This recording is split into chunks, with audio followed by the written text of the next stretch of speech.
ओम नमो भगवते वासुदेवाय। भगवान बृहस्पति देव की पूजा अर्चना के लिए बृहस्पतिवार को व्रत करके बृहस्पतिवार व्रत की कथा का श्रवण करना चाहिए। बृहस्पतिवार का व्रत करने और व्रत कथा सुनने से स्त्री पुरुषों की सभी मनोकामनाएं पूरी होती है। इस व्रत से धन संपत्ति की प्राप्ति होती है, निसंतानों को पुत्र प्राप्ति होती है, परिवार में सुख शांति बनी रहती है, सभी आनंद पूर्वक रहते हैं। इस व्रत में व्रत कथा का श्रवण करने का विशेष महत्व है। अब आइए सुनते हैं बृहस्पतिवार व्रत कथा। प्राचीन समय की बात है। भारत में एक राजा राज्य करता था। वह बड़ा प्रतापी तथा दानी था। वह नित्य प्रति मंदिर में भगवत दर्शन करने जाता था। वह ब्राह्मण और गुरु की सेवा किया करता था। उसके द्वार से कोई भी याचक निराश होकर नहीं लौटता था। वह प्रत्येक गुरुवार को व्रत रखता एवं पूजन करता था। हर दिन गरीबों की सहायता करता था, परंतु यह सब बातें उसकी रानी को अच्छी नहीं लगती थी। वह न तो व्रत करती और न किसी को एक भी पैसा दान में देती थी। वह राजा से भी ऐसा करने को मना किया करती थी। एक समय की बात है। राजा शिकार खेलने वन को चले गए। घर पर रानी और दासी थी। उस समय गुरु बृहस्पति साधु का रूप धारण कर राजा के दरवाजे पर भिक्षा मांगने आए। साधु ने रानी से भिक्षा मांगी तो वह कहने लगी, हे साधु महाराज, मैं इस दान और पुण्य से तंग आ चुकी हूँ। इस कार्य के लिए तो मेरे पति देव ही बहुत हैं। अब आप ऐसी कृपा करें कि सारा धन नष्ट हो जाए तथा मैं आराम से रह सकूं। साधु रूपी बृहस्पति देव ने कहा, हे देवी, तुम बड़ी विचित्र हो। संतान और धन से कोई दुखी नहीं होता है, इसको सभी चाहते हैं। पापी भी पुत्र और धन की इच्छा करता है। अगर तुम्हारे पास धन अधिक है तो भूखे मनुष्यों को भोजन कराओ, प्याऊ लगाओ, ब्राह्मणों को दान दो, धर्मशालाएं बनवाओ, कुआं, तालाब, बावड़ी, बाग, बगीचे आदि का निर्माण कराओ तथा निर्धनों की कुमारी कन्याओं का विवाह कराओ, साथ ही यज्ञ आदि करो। इस प्रकार के कर्मों से आपके कुल का और आपका नाम परलोक में सार्थक होगा एवं स्वर्ग की प्राप्ति होगी। परंतु रानी साधु की इन बातों से खुश नहीं हुई। उसने कहा, हे साधु महाराज, मुझे ऐसे धन की आवश्यकता नहीं जिसको मैं अन्य लोगों को दान दूं तथा जिसको रखने और संभालने में मेरा सारा समय नष्ट हो जाए। साधु ने कहा, हे देवी, यदि तुम्हारी ऐसी इच्छा है तो जैसा मैं तुम्हें बताता हूँ तुम वैसा ही करना। बृहस्पतिवार के दिन घर को गोबर से लिपना, अपने केसों को पीली मिट्टी से धोना, केसों को धोते समय स्नान करना, राजा से कहना वह हजामत करवाए, भोजन में मांस मदिरा खाना, कपड़ा धोबी के यहाँ धुलने देना। इस प्रकार 7 बृहस्पतिवार करने से तुम्हारा धन नष्ट हो जाएगा। यह कहकर साधु महाराज रूपी बृहस्पति देव अंतर ध्यान हो गए। रानी ने साधु के कहने के अनुसार 7 बृहस्पतिवार तक वैसा ही करने का विचार किया। साधु के बताए अनुसार कार्य करते हुए केवल 3 बृहस्पतिवार ही बीते थे कि उसकी समस्त धन संपत्ति नष्ट हो गई। भोजन के लिए दोनों समय परिवार तरसने लगा तथा सांसारिक भोगों से दुखी रहने लगा। तब वह राजा रानी से कहने लगा कि हे रानी, तुम यहाँ पर रहो, मैं दूसरे देश को जाता हूँ, क्योंकि यहाँ पर मुझे सभी मनुष्य जानते हैं, इसलिए मैं यहाँ कोई कार्य नहीं कर सकता। मैं अब परदेश जा रहा हूँ, वहाँ कोई काम धंधा करूँगा, शायद हमारे भाग्य बदल जाए। ऐसा कहकर राजा परदेश चला गया। वह वहाँ जंगल से लकड़ी काट कर लाता और शहर में बेचता। इस तरह जीवन व्यतीत करने लगा। इधर राजा के बिना रानी और दासियां दुखी रहने लगी। किसी दिन भोजन मिलता और किसी दिन जल पीकर ही रह जाती। एक समय रानी और दासियों को 7 दिन बिना भोजन के व्यतीत करना पड़ा। तो रानी ने अपने दासी से कहा, हे दासी, यहाँ पास के ही नगर में मेरी बहन रहती है। वह बड़ी धनवान है। तू उसके पास जा और वहाँ से 5 सेर बेझर मांग कर ले आ, जिससे कुछ समय के लिए गुजर हो जाए। दासी रानी की बहन के पास गई। रानी की बहन उस समय पूजा कर रही थी। बृहस्पतिवार का दिन था। दासी ने रानी की बहन से कहा, हे रानी, मुझे आपकी बहन ने भेजा है, मुझे 5 सेर बेझर दे दो। दासी ने यह बात अनेक बार कही, परंतु रानी की बहन ने कोई उत्तर नहीं दिया, क्योंकि वह उस समय बृहस्पतिवार की कथा सुन रही थी। जब दासी को रानी की बहन से कोई उत्तर नहीं मिला तो वह बहुत दुखी हुई। उसे क्रोध भी आया। वह लौटकर रानी से बोली, हे रानी, आपकी बहन बहुत ही धनी स्त्री है। वह छोटे लोगों से बात भी नहीं करती। मैंने उससे कहा तो उसने कोई उत्तर नहीं दिया। मैं वापस चली आई। रानी बोली, हे दासी, इसमें उसका कोई दोष नहीं है। जब बुरे दिन आते हैं तब कोई सहारा नहीं देता। अच्छे बुरे का पता विपत्ति में ही लगता है। जो ईश्वर की इच्छा होगी वही होगा। यह सब हमारे भाग्य का दोष है। उधर रानी की बहन ने सोचा कि मेरी बहन की दासी आई थी, परंतु मैं उससे नहीं बोली। इससे वह बहुत दुखी हुई होगी। अतः कथा सुन और भगवान विष्णु का पूजन समाप्त कर वह अपनी बहन के घर आई और कहने लगी, हे बहन, मैं बृहस्पतिवार का व्रत कर रही थी। तुम्हारी दासी हमारे घर आई थी, परंतु जब तक कथा होती है तब तक हम लोग न उठते हैं और न बोलते हैं, इसलिए मैं नहीं बोली। कहो दासी क्यों आई थी? रानी बोली, बहन, हमारे घर अनाज नहीं था। वैसे तुमसे कोई बात छिपी नहीं है। इस कारण मैंने दासी को तुम्हारे पास 5 सेर फेजर लेने के लिए भेजा था। रानी की बहन बोली, बहन देखो, बृहस्पति भगवान सबकी मनोकामना पूर्ण करते हैं। देखो, शायद तुम्हारे घर में अनाज रखा हो। यह सुनकर दासी घर के अंदर गई तो वहाँ उसे एक घड़ा बेजल का भरा मिल गया। उसे बड़ी हैरानी हुई क्योंकि उसने एक एक बर्तन देख लिया था। उसने बाहर आकर रानी को बताया। दासी अपनी रानी से कहने लगी, हे रानी, देखो, वैसे हमको जब अन्न नहीं मिलता तो हम रोज ही व्रत करते हैं। अगर इनसे व्रत की विधि और कथा पूछ ली जाए तो उसे हम भी किया करेंगे। दासी के कहने पर रानी ने अपनी बहन से बृहस्पतिवार व्रत के बारे में पूछा। उसकी बहन ने बताया, हे रानी बहन, बृहस्पतिवार को सूर्योदय से पूर्व उठकर स्नान करके बृहस्पतिवार का व्रत करना चाहिए, लेकिन उस दिन सिर नहीं धोना चाहिए।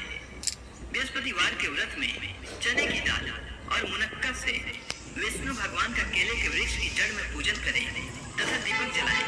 उस दिन एक ही समय भोजन करें। भोजन पीले खाद्य पदार्थ का करें तथा कथा सुने। इस प्रकार करने से गुरु भगवान प्रसन्न होते हैं, अन्न पुत्र धन देते हैं, मनोकामना पूर्ण करते हैं। व्रत और पूजन की विधि बताकर रानी की बहन अपने घर लौट गई। रानी और दासी दोनों ने निश्चय किया कि बृहस्पति देव भगवान का पूजन जरूर करेंगे। 7 दिन बाद जब बृहस्पतिवार आया तो उन्होंने व्रत रखा। गुड़साल में जाकर चना और गुड़ बीन लाई तथा उसी दाल से केले की जड़ तथा विष्णु भगवान का पूजन किया। अब भोजन पीला कहाँ से आया? दोनों बड़ी दुखी हुई, परंतु उन्होंने व्रत किया था, इस कारण बृहस्पति देव भगवान प्रसन्न थे। एक साधारण व्यक्ति के रूप में वे 2 थालों में सुंदर पीला भोजन लेकर आए और दासी को देकर बोले, हे दासी, यह भोजन तुम्हारे और रानी के लिए है, तुम दोनों करना। दासी भोजन पाकर बड़ी प्रसन्न हुई और रानी से बोली, रानी जी, भोजन कर लो। रानी को भोजन आने के बारे में कुछ पता नहीं था, इसलिए वह दासी से बोली, जा तू ही भोजन कर, क्योंकि तू हमारी व्यर्थ में हंसी उड़ाती है। दासी बोली, एक व्यक्ति भोजन दे गया है। रानी कहने लगी, वह भोजन तेरे लिए दे गया है, तू ही भोजन कर। दासी ने कहा, वह व्यक्ति हम दोनों के लिए 2 थालों में भोजन दे गया है, इसलिए मैं और आप दोनों ही साथ साथ भोजन करेंगे। दोनों ने गुरु भगवान को नमस्कार कर भोजन प्रारंभ किया। उसके बाद से वे प्रत्येक बृहस्पतिवार को गुरु भगवान का व्रत और पूजन करने लगी।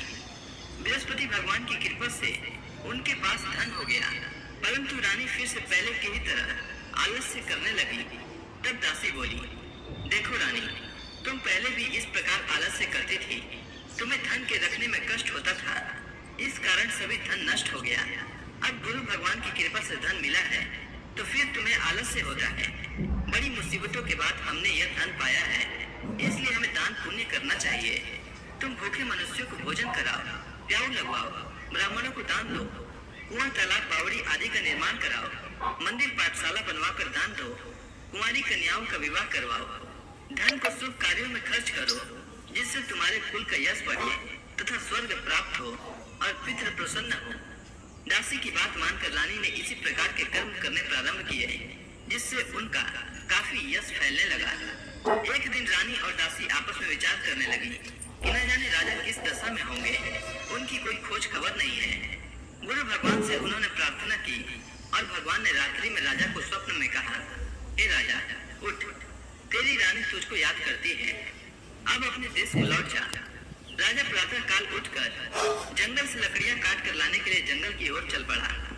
जंगल से गुजरते ही वह सोचने लगा, रानी की गलती से उसे कितने दुख भोगने पड़े।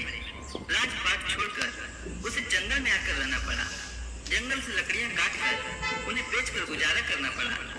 उसी समय उस जंगल में बृहस्पति देव एक साधु का रूप धारण कर आए और राजा के पास आकर बोले, हे लकड़हारे, तुम इस सुनसान जंगल में किस चिंता में बैठे हो, मुझे बतलाओ। यह सुनकर राजा के नेत्रों में जल भर आया और साधु की वंदना कर बोले, हे प्रभु, आप सब कुछ जानने वाले हैं।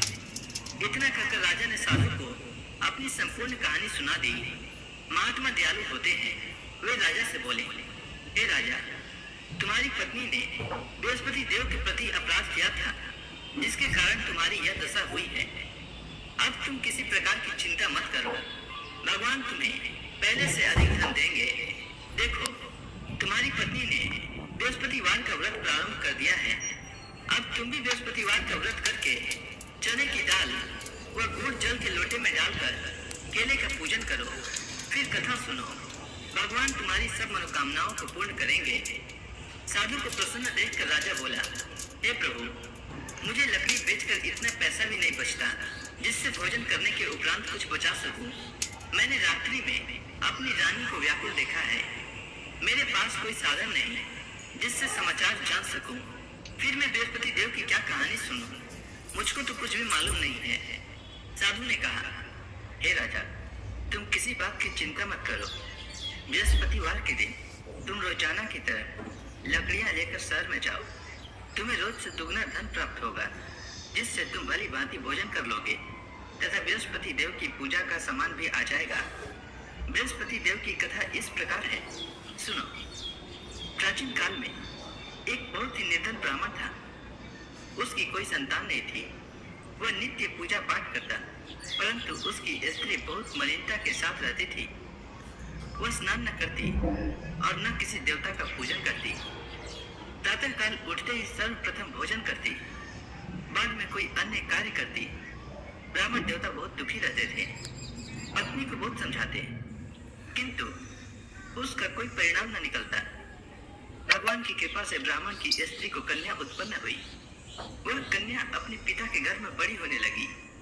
वह बालिका प्रातः स्नान करके भगवान विष्णु का जप करती। वह बचपन से ही बृहस्पतिवार का व्रत भी करने लगी।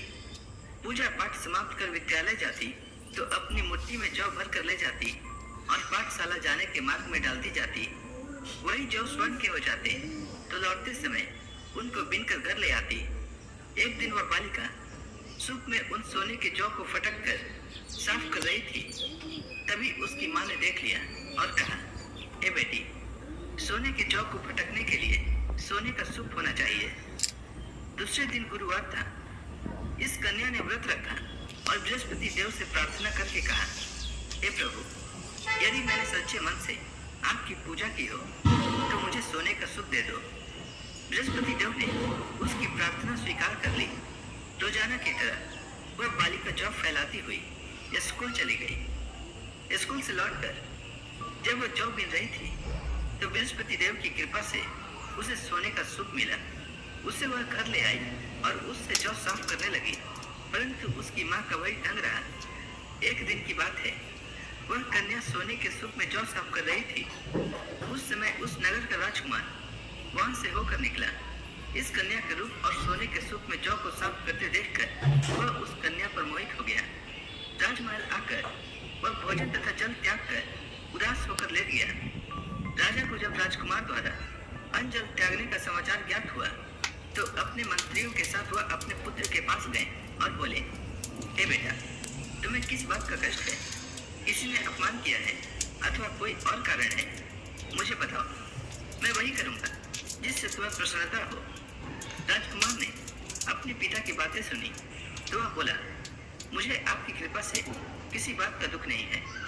किसी ने मेरा अपमान नहीं किया है, परंतु मैं उस लड़की के साथ विवाह करना चाहता हूँ जो सोने के सूप में जौ साफ कर रही थी।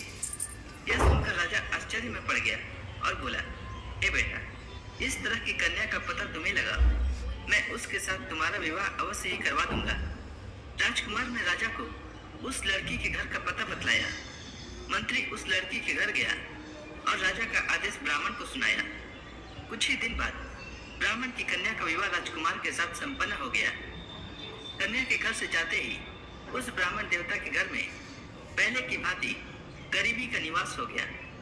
अब भोजन के लिए भी अन्न बड़ी मुश्किल से मिलता था। एक दिन दुखी होकर ब्राह्मण अपनी पुत्री से मिलने गया। बेटी ने पिता की दुख की अवस्था को देखा और अपनी माँ का समाचार पूछा। ब्राह्मण ने सभी हाल कहा। कन्या ने बहुत सा धन देकर अपने पिता को विदा कर दिया।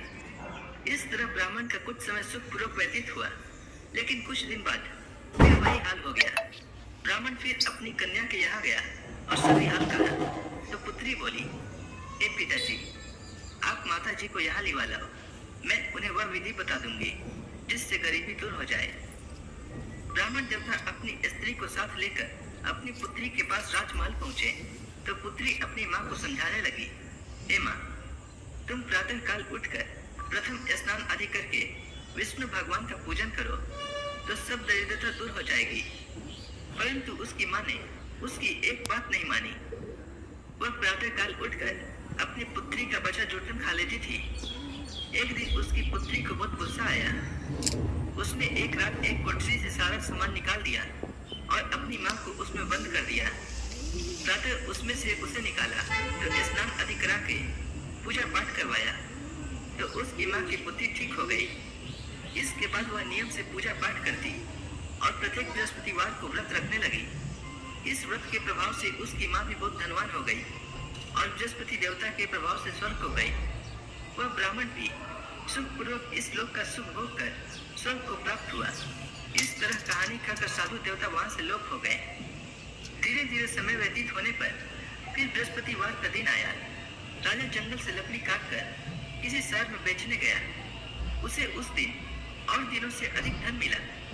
राजा ने चना गुड़ आदि लाकर बृहस्पतिवार का व्रत किया। उस दिन से उसके सभी क्लेश दूर हो गए। परंतु जब अगला गुरुवार का दिन आया तो बृहस्पतिवार का व्रत करना भूल गया। इस कारण बृहस्पति भगवान नाराज हो गए। उस दिन उस नगर के राजा ने विशाल यज्ञ का आयोजन किया तथा अपने समस्त राज्य में घोषणा करवा दी कि कोई भी मनुष्य अपने घर में भोजन न बनाए तथा आग भी न जलाए। समस्त लोग मेरे यहाँ भोजन करने आवे। इस आज्ञा को जो न मानेगा उसको फांसी की सजा दी जाएगी। राजा की आज्ञा अनुसार राज्य के सभी वासी राजा के भोज में सम्मिलित हुए, लेकिन लकड़हारा कुछ देर से पहुंचा, इसलिए राजा उसको अपने साथ महल में ले गए। जब राजा लकड़हारे को भोजन करा रहे थे तो रानी की दृष्टि उस खूंटी पर पड़ी जिस पर उसका हार लटका हुआ था। उसे हार खूंटी पर लटका दिखाई नहीं दिया। रानी को निश्चय हो गया कि मेरा हार इसी लकड़हारे ने चुरा लिया है। उसी समय सैनिक बुलवाकर उसको जेल में डलवा दिया। जब लकड़हारा जेल खाने में गया तो बहुत दुखी होकर विचार करने लगा कि न जाने कौन से पूर्व जन्म के कर्म से मुझे यह दुख प्राप्त हुआ है, और उसी साधु को याद करने लगा जो जंगल में मिला था। तत्काल बृहस्पति देव साधु के रूप में प्रकट हो गए और उसकी दशा को देखकर कहने लगे, अरे मूर्ख, तूने बृहस्पति देवता की कथा नहीं कही, इसी कारण तुझे दुख प्राप्त हुआ है। अब चिंता मत कर। बृहस्पतिवार के दिन जेल खाने के दरवाजे पर 4 पैसे पड़े मिलेंगे। उनसे तू बृहस्पति देव की पूजा करना तो तेरे सभी कष्ट दूर हो जाएंगे। अगले बृहस्पतिवार उसे जेल के द्वार पर 4 पैसे मिले। राजा ने पूजा का सामान मंगवाकर कथा कही और प्रसाद बांटा। उसी रात्रि को बृहस्पति देव ने उस नगर के राजा को स्वप्न में कहा, हे राजा, तूने जिस आदमी को जेल खाने में बंद कर दिया है वह निर्दोष है, वह राजा है, उसे छोड़ देना। रानी का हार उसी खूंटी पर लटका हुआ है। अगर तू ऐसा नहीं करेगा तो मैं तेरे राज्य को नष्ट कर दूंगा। राजा प्रातः काल उठा और खूंटी पर हार टंगा देखकर लकड़हारे को बुलाकर क्षमा मांगी तथा राजा के योग्य सुंदर वस्त्र आभूषण भेंट कर उसे विदा किया। गुरुदेव की आज्ञानुसार राजा अपने नगर को चल दिया। राजा जब नगर के निकट पहुंचा तो उसे बड़ा ही आश्चर्य हुआ। नगर में पहले से अधिक बाग, तालाब और कुएं तथा बहुत सी धर्मशालाएं, मंदिर आदि बने हुए थे। राजा ने पूछा कि यह किसका बाग और धर्मशाला है। तब नगर के सब लोग कहने लगे कि यह सब रानी और दासी द्वारा बनाए गए हैं। राजा को आश्चर्य हुआ और गुस्सा भी आया। जब रानी ने खबर सुनी कि राजा आ रहे हैं तो उसने अपनी दासी से कहा, हे दासी, देख, राजा हमको कितनी बुरी हालत में छोड़ गए थे। वह हमारी ऐसी हालत देखकर लौट न जाए, इसलिए तू दरवाजे पर खड़ी हो जा। रानी की आज्ञा अनुसार दासी दरवाजे पर खड़ी हो गई।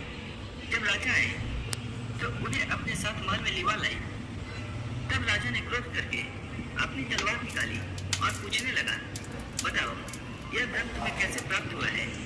तब रानी ने बताया, हमें यह सब धन बृहस्पति देव के व्रत के प्रभाव से प्राप्त हुआ है। राजा ने तब निश्चय किया कि 7 रोज बाद तो सभी बृहस्पति देव का पूजन करते हैं, परंतु मैं रोजाना दिन में 3 बार कथा कहा करूंगा तथा रोज व्रत किया करूंगा। अब हर समय राजा के दुपट्टे में चने की दाल बंधी रहती तथा दिन में 3 बार कथा करता। एक रोज राजा ने विचार किया कि चलो अपनी बहन के यहाँ हो आवे। इस तरह का निश्चय कर राजा घोड़े पर सवार हो अपनी बहन के यहाँ चल दिया। मार्ग में उसने देखा कि कुछ आदमी एक मुर्दे को लिए जा रहे हैं। उन्हें रोककर राजा कहने लगा, अरे भाइयों, मेरी बृहस्पतिवार की कथा सुन लो। वे बोले, लो, हमारा तो आदमी मर गया है, इसको अपनी कथा की पड़ी है। परंतु कुछ आदमी बोले, अच्छा कहो, हम तुम्हारी कथा भी सुनेंगे। राजा ने दाल निकाली और कथा कहनी शुरू कर दी। जब कथा आधी हुई तो मुर्दा हिलने लगा और जब कथा समाप्त हुई तो राम राम करते हुए वह मुर्दा खड़ा हो गया। राजा आगे बढ़ा। उसे चलते चलते शाम हो गई। आगे मार्ग में उसे एक किसान खेत में हल चलाता मिला। राजा उससे बोला, अरे भैया, तुम मेरी बृहस्पतिवार की कथा सुन लो। किसान बोला, जब तक मैं तेरी कथा सुनूंगा तब तक 4 हरया जोत लूंगा। जा अपनी कथा किसी और को सुनाना। राजा आगे चलने लगा। राजा के हटते ही बैल पछाड़ खाकर गिर गए तथा किसान के पेट में बहुत जोर से दर्द होने लगा। उसी समय किसान की पत्नी रोटी लेकर आई। उसने जब यह देखा तब हाल पूछा। बुढ़िया दौड़ी दौड़ी उस घुड़सवार के पास गई और उससे बोली, मैं तेरी कथा सुनूंगी, तू अपनी कथा मेरे खेत पर ही चल कर कहना। राजा ने लौटकर बुढ़िया के खेत पर जाकर कथा कही, जिसके सुनते ही बैल खड़े हो गए तथा किसान के पेट का दर्द भी बंद हो गया। राजा अपनी बहन के घर पहुंच गया। बहन ने भाई की खूब मेहमानी की। दूसरे रोज प्रातःकाल राजा जागा तो देखने लगा कि सब लोग भोजन कर रहे हैं। राजा ने जब अपनी बहन से पूछा कि ऐसा कोई मनुष्य है जिसने भोजन नहीं किया हो, जो मेरी बृहस्पतिवार की कथा सुन ले, तो बहन बोली, हे भैया, यह देश ऐसा ही है। पहले यहाँ के लोग भोजन करते हैं, बाद में अन्य काम करते हैं। अगर पड़ोस में कोई हो तो दिखाती हूँ। ऐसा कहकर बहन देखने चली, परंतु उसे कोई भी ऐसा व्यक्ति नहीं मिला जिसने भोजन न किया हो। वह एक कुमार के घर गई जिसका लड़का बीमार था। उसे मालूम हुआ कि उसके यहाँ 3 दिन से किसी ने भोजन नहीं किया है। रानी ने अपनी भाई की कथा सुनने के लिए कुमार से कहा। वह तैयार हो गया। राजा ने जाकर बृहस्पतिवार की कथा कही, जिसको सुनकर उसका लड़का ठीक हो गया। अब तो राजा की प्रशंसा होने लगी। एक दिन राजा ने अपनी बहन से कहा, हे बहन, मैं अपने घर जाऊंगा, तुम भी तैयार हो जाओ। राजा की बहन ने अपनी सास से अपने भाई के साथ जाने की आज्ञा मांगी। सास बोली, चली जा, परंतु अपने लड़कों को मत ले जाना, क्योंकि तेरे भाई को कोई संतान नहीं होती है। बहन ने अपने भाई से कहा, हे भैया, मैं तो चलूंगी, परंतु कोई बालक नहीं जाएगा। राजा ने कहा, जब कोई बालक नहीं चलेगा तब तुम जाकर ही क्या करोगी? दुखी मन से राजा अपने नगर को लौट आया। राजा ने अपनी रानी से कहा, हम निसंतान हैं, इसलिए कोई हमारे घर आना पसंद नहीं करता। इतना कर वह बिना भोजन आदि किए शैया पर लेट गया। रानी बोली, हे प्रभु, बृहस्पति देव ने हमें सब कुछ दिया है, वे हमें संतान भी अवश्य देंगे। उसी रात बृहस्पति देव ने राजा को स्वप्न में कहा, हे राजा, उठ, सभी सोच त्याग दे, तेरी रानी गर्भवती है। राजा को यह जानकर बड़ी खुशी हुई। 9वें महीने रानी के गर्भ से एक सुंदर पुत्र पैदा हुआ। जब राजा की बहन ने यह शुभ समाचार सुना तो वह बहुत खुश हुई तथा बधाई लेकर अपने भाई के यहाँ आई। तभी रानी ने कहा, घोड़ा चढ़कर नहीं आई, गधा चढ़ी आई। रानी की बहन बोली, भाई मैं इस प्रकार न करती तो तुम्हें औलाद कैसे मिलती। बृहस्पति देव ऐसे ही है, जिसके मन में जो कामनाएं रहती है सभी को पूर्ण करते हैं। जो सद्भावना पूर्वक बृहस्पतिवार का व्रत करता है एवं यह कथा पढ़ता है अथवा सुनता है और दूसरों को सुनाता है, बृहस्पति देव उसकी सभी मनोकामना पूर्ण करते हैं। बृहस्पति देव उनकी सदैव रक्षा करते हैं। जो संसार में सद्भावना व सच्चे हृदय से बृहस्पति देव का पूजन करते हैं, उनकी सभी मनोकामनाएं उसी प्रकार पूर्ण होती है जैसे रानी और राजा ने बृहस्पति देव की कथा का गुणगान किया। उनकी सभी इच्छाएं बृहस्पति देव ने पूर्ण की। मनुष्य को हृदय से उनका मनन करते हुए जयकारा करना चाहिए। तो प्रेम से बोलिए, बृहस्पति देव की जय, विष्णु भगवान की जय, समस्त देवी देवताओं की जय।